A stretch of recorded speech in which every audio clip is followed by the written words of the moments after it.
talk about World War I and World War II, because in your book, you bring out some lessons learned, and it relates to what you're calling new politics, where open and closed nations might be a more useful way of thinking versus right and left. So what were the preconditions of World War I and World War II, and what is the lesson for the future? So look, there are many, many lessons one can draw from those, but there's one thing that struck me about the run-up to both of those wars, is that in both of those cases, what happens for the preceding 10 years is a kind of big backlash against openness, against liberalism, against diversity. People aren't adequately aware, but for example, in the 20s, there was an enormous migration of Jews from Eastern Europe, Ukraine, places like that, to Germany.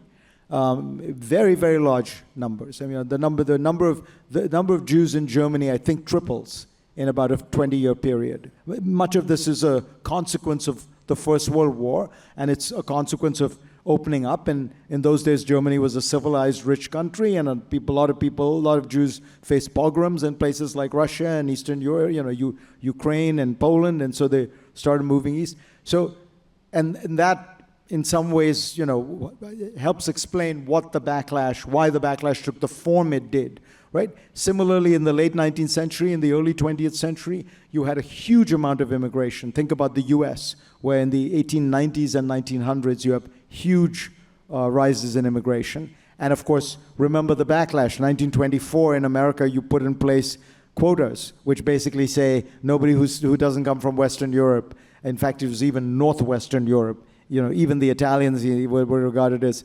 suspicious in those days. So they run up to these periods, these wars, has always been a politics of nationalism, protectionism, monoculturalism, of a kind of saying we want to conserve, we want to protect our own, we want to keep out people. And it's a very dangerous mentality, and that's one thing I worry that's happening on both the right and the left in America. There is a certain amount of kind of, whether it's towards, and by the way, I believe we should be tough on the Chinese, but there's a certain amount of it which has a racial tinge or a xenophobic tinge. There's some of this protectionism that seems to me to be, designed to sort of cut us off from the world, and we're forgetting we have been the principal beneficiaries of a big, open, diverse world. We're the ones who, as I sometimes say to some friends of mine in the Biden administration who want to put more of these controls on, I say, if we got it all wrong for the last 30 years, who would you have traded places with? Right? What country did better than we did? I mean, are you looking at France enviously these days? Are you looking at Germany enviously? We've done the best of anyone. Has it been perfect? No. Could we have done more to redistribute? Yes. I mean, I think very strongly. We've been very, but that's an old American story.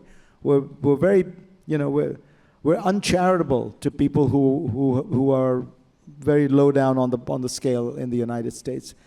But that's not a reason to close things up. That's a reason to renew the child tax care, the child care tax credit. That's the reason to expand food stamps, and not sit there trying to make sure that we seem to live in fear that one person somewhere in America is getting more food stamp money than he should get.